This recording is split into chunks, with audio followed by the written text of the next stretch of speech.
পৃথিবীর গহীন অরণ্যের নিস্তব্ধতা, যেখানে কেবল পাখির কনতান আর পাতার মর্মর শব্দে ভাঙে, সেখানে একদল মানুষ হাজার হাজার বছর ধরে প্রকৃতির সাথে মিতালি করে বেঁচে আছে। অন্ধকার ঘন বনানীর বুক চিরে যখন সূর্যের এক চিলতে আলো মাটিতে এসে পড়ে, তখন সেই আলোয় ঝিকমিকিয়ে উঠে এক অদ্ভুত জীবনবোধ। তারা এই পৃথিবীর সবচেয়ে প্রাচীন সন্তান, অথচ আধুনিক সভ্যতার আলো থেকে তারা যোজন যোজন দূরে। তাদের গল্প কোনো জৌলুসময় নগরের গল্প নয়, বরং মাটির সোঁদা গন্ধ আর অরণ্যের আদিম ছোঁয়ায় বেড়ে ওঠা এক অস্তিত্বের লড়াই। এই মানুষগুলো আমাদের শেখায় যে উচ্চতা দিয়ে মানুষকে বিচার করা যায় না, বরং হৃদয়ের বিশালতাই আসল। আজ আমি আপনাদের নিয়ে যাব সেই নিভৃতচারী মানুষদের কাছে, যাদের আমরা পিগমি বলে জানি। আফ্রিকার গহীন জঙ্গলগুলোর গভীরে এক রোমাঞ্চকর জগৎ লুকিয়ে আছে, যেখানে বিশাল বিশাল গাছের নিচে বাস করে পৃথিবীর সবচেয়ে খর্বকায় এক অনন্য মানব গোষ্ঠী। পিগমি শব্দটি শুনলেই চোখের সামনে ভেসে ওঠে ছোটখাটো গড়নের কিছু মানুষ, যাদের উচ্চতা খুব বেশি হলে 4 থেকে 5 ফুটের মতো। গ্রিক ভাষা থেকে আসা এই পিগমি শব্দটির আক্ষরিক অর্থ হল এক কনুই সমান উচ্চতা। যদিও তারা নিজেদের এই নামে পরিচয় দিতে খুব একটা স্বাচ্ছন্দ্য বোধ করে না, তবুও বিশ্ববাসীর কাছে তারা এই নামেই পরিচিত। তারা পৃথিবীর অন্যতম প্রাচীন এক আদিবাসী সম্প্রদায়, যারা সভ্যতার বিবর্তনের দীর্ঘ পথ পেরিয়েও নিজেদের আদিম সত্তা আর ঐতিহ্যকে আঁকড়ে ধরে বেঁচে আছে। তাদের জীবনধারা আমাদের আধুনিক জগতের চেয়ে একেবারে আলাদা, অনেকটা সেই পাথুরে যুগের মতোই সরল আর অকৃত্রিম। মধ্য আফ্রিকার কঙ্গো থেকে শুরু করে ক্যামেরুন, রুয়ান্ডা, বুরুন্ডি এবং এমনকি দক্ষিণ পূর্ব এশিয়া ও অস্ট্রেলিয়ার কিছু দ্বীপেও এদের বাস লক্ষ্য করা যায়। তারা অরণ্যকে কেবল তাদের আবাসস্থল মনে করে না, বরং অরণ্যই তাদের মা এবং বাবা। বনের প্রতিটি গাছ, প্রতিটি লতাগুল্ম তাদের কাছে পবিত্র। তারা বিশ্বাস করে অরণ্যই তাদের জীবনধারণের যাবতীয় রসদ যোগায়, তাই এই বনকে রক্ষা করা তাদের ধর্মের অঙ্গ। পিগমিদের উচ্চতা সাধারণত 120 থেকে 150 সেন্টিমিটারের মধ্যে হয়ে থাকে। এই খাটো আকৃতির পেছনে রয়েছে প্রকৃতির এক নিপুণ কারসাজি। বনের ঝোপঝাড় আর ঘন লতাপাতার মধ্যে দিয়ে দ্রুত চলাচলের জন্য ছোট দেহপি তাদের সবচেয়ে বড় সহায়ক।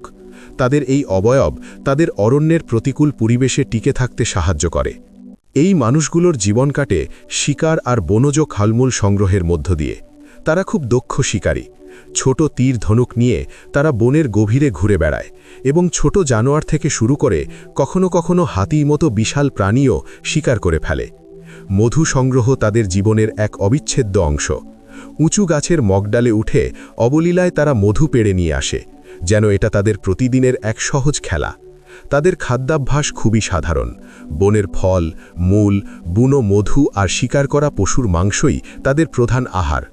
এই সহজ জীবনযাত্রার মাঝেও লুকিয়ে থাকে এক গভীর আনন্দ, যা হয়তো আমরা বিলাসবহুল অট্টালিকায় থেকেও খুঁজে পাই না। পিগমিদের সংস্কৃতি আর ধর্মবিশ্বাসও অরণ্যকে কেন্দ্র করেই গড়ে উঠেছে। তারা বিশ্বাস করে এক মহাশক্তিশালী দেবতার উপর, যাকে তারা মুকুন্দি নামে ডাকে। তাদের বিশ্বাস এই মুকুন্দি বনকে রক্ষা করেন এবং তাদের খাবারের যোগান দেন। কোনো বিপদে পড়লে বা শিকারের আগে তারা মুকুন্দির কাছে প্রার্থনা করে। তাদের জীবনের নাচ আর গানের গুরুত্ব অপরিসীম। শিকার থেকে ফেরার পর বা কোনো খুশির উৎসবে তারা সবাই মিলে বৃত্তাকারে নাচ করে এবং এক বিশেষ ধরনের সমবেত সঙ্গীত গায়। এমনকি কারো মৃত্যু হলেও তারা বিশেষ গানের মাধ্যমে শোক প্রকাশ করে এবং বিশ্বাস করে যে মৃত ব্যক্তি আবার এই অরণ্যেই ফিরে আসবে। তাদের বাদ্যযন্ত্রগুলোও খুব সাধারণ, কাঠ আর চামড়া দিয়ে তৈরি ড্রাম আর বাঁশি, যা থেকে বের হওয়া সুর বনের নিস্তব্ধতাকে এক মায়াবী রূপ দেয়। কিন্তু এই সহজ সরল মানুষগুলোর জীবনে আজ নেমে এসেছে অন্ধকারের ছায়া। আধুনিক সভ্যতার আগ্রাসন তাদের প্রিয় অরণ্যকে কেড়ে নিচ্ছে। বন উজাড় হয়ে যাওয়ার ফলে তারা তাদের খাদ্য আর আশ্রয়ের সংকটে পড়ছে। আরও ভয়াবহ ব্যাপার হল, একবিংশ শতাব্দীতে দাঁড়িয়েও তারা চরম বৈষম্য আর হিংস্রতার শিকার হচ্ছে। কঙ্গো বা রুয়ান্ডার মতো দেশগুলোতে গৃহযুদ্ধের সময় এই নিরীহ পিগমিদের ওপর অমানবিক নির্যাতন চালানো হয়েছে। কখনো কখনো তাদের পশুর মতো শিকার করা হয়েছে। এমনকি তাদের মাংস খাওয়ার মতো বিভৎস ঘটনাও ইতিহাসে নথিবদ্ধ হয়ে আছে। তাদের ঘরবাড়ি পুড়িয়ে দেওয়া হয়েছে, নারীদের ওপর চালানো হয়েছে পাশবিক অত্যাচার এই শান্তিপ্রিয় জাতিটি আজ বিলুপ্তির পথে দাঁড়িয়ে আর্তনাদ করছে, অথচ তাদের সেই কান্না শোনার মতো মানুষ খুব কমই আছে। পৃথিবীর প্রাচীনতম এই মানবগোষ্ঠীর সংখ্যা আজ আশঙ্কাজনকভাবে কমে যাচ্ছে। তারা আজ নিজ ভূমিতেই পরাবাসী। জঙ্গল হারিয়ে যাওয়ার ফলে তারা লোকালয়ে আসতে বাধ্য হচ্ছে, কিন্তু সেখানেও তারা সামাজিক স্বীকৃতি আর সমমর্যাদা পাচ্ছে না। অনেকে খ্রিস্টধর্ম গ্রহণ করছে বা আধুনিক জীবনের সাথে তাল মেলাতে চাইছে, কিন্তু তাদের সেই হাজার বছর প্রাচীন ঐতিহ্য হারিয়ে যাওয়ার পথে। ভাবলে অবাক লাগে যে মানুষগুলো একসময় পুরো অরণ্যের রাজা ছিল, আজ তারা অস্তিত্বের সংকটে ভুগছে। তাদের এই করুণ দশা আমাদের বিবেকের কাছে এক বড় প্রশ্নচিহ্ন ছুড়ে দেয়। পিগমিদের গল্প কেবল একটি উপজাতির বেঁচে থাকার লড়াই নয়, বরং এটি মানুষের সাথে প্রকৃতির নারীর সম্পর্কের গল্প। তারা আমাদের মনে করিয়ে দেয় যে আমরা আসলে অরণ্য থেকেই এসেছি এবং অরণ্যের ক্ষতি মানে আমাদের নিজেদেরই বিনাশ। এই ছোটখাটো মানুষগুলোর হৃদয়ে প্রকৃতির প্রতি যে ভালোবাসা আর সম্মান রয়েছে, তা হয়তো আজকের শিক্ষিত সমাজের কাছে এক বড় শিক্ষা হতে পারে।